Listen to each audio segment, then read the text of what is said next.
ஸ்ரீ குருப்யோ நமக. சுந்தரகாண்டம் 38வது சர்க்கம். சீதையின் அடையாளம், காகாசுரன் கதையும் சூடாமணி செய்தியும். அனுமான் கூறிய வார்த்தைகளை கேட்ட சீதாதேவி மனம் நெகிழ்ந்தாள். அப்போது அனுமான் பணிவுடன் கூறினான், அம்மா, நீங்கள் கூறியது முற்றிலும் சரியானது.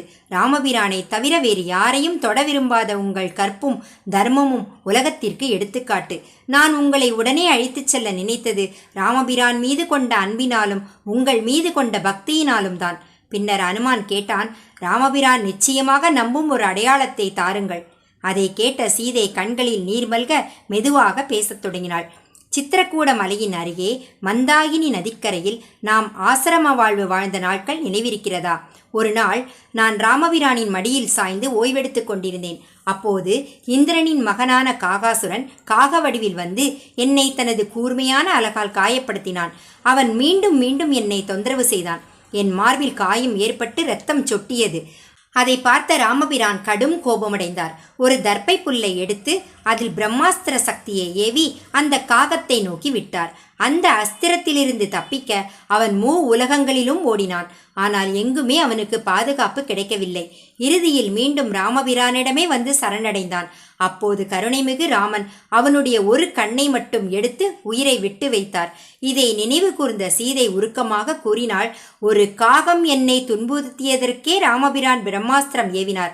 அப்படியானவர் இன்று என்னை கடத்திச் சென்ற ராவணனை ஏன் இன்னும் தண்டிக்கவில்லை? அவள் தொடர்ந்து கூறினாள், ராமபிரானும் லக்ஷ்மணரும் போர் வீரர்கள். அவர்களை யாராலும் போரில் வெல்ல முடியாது. ஆனால் என் பாவத்தின் விளைவாலோ என்னவோ அவர்கள் இன்னும் என்னை மீட்க வரவில்லை. அப்போது ஹனுமான் ஆறுதல் கூறினான், அம்மா, ராமபிரான் உங்களின் துயரத்தால் மிகவும் வேதனையில் இருக்கிறார். லக்ஷ்மணரும் அதே துயரத்தில் வாடுகிறார். இனி துக்கப்பட வேண்டாம். விரைவில் ராமபிரான் இலங்கையை அடைந்து ராவணனையும் அவன் சேனையையும் அழித்து உங்களை மீண்டும் அழைத்துச் செல்வார். சீதாதேவி பின்னர் கூறினாள், ஹனுமனே, என் நமஸ்காரங்களை ராமபிரானுக்கும் லக்ஷ்மணருக்கும் தெரிவி. கௌசல்யாதேவியின் மகனாக பிறந்த ராமன் என் உயிரின் ஆதாரம். லக்ஷ்மணன் என் தாயைப் போல அன்பு கொண்டவன். அவன் ராமனுக்காக எல்லா சுகங்களையும் துறந்தான். பின்னர் சீதை கண்ணீர் மல்க கூறினாள், இன்னும் 1 மாதம் மட்டுமே நான் உயிரோடு இருப்பேன்.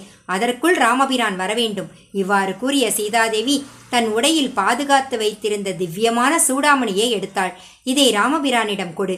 இதை கண்டவுடன் அவர் என்னை நினைவு கூர்வார் என்று கூறி அனுமனிடம் அழித்தாள்.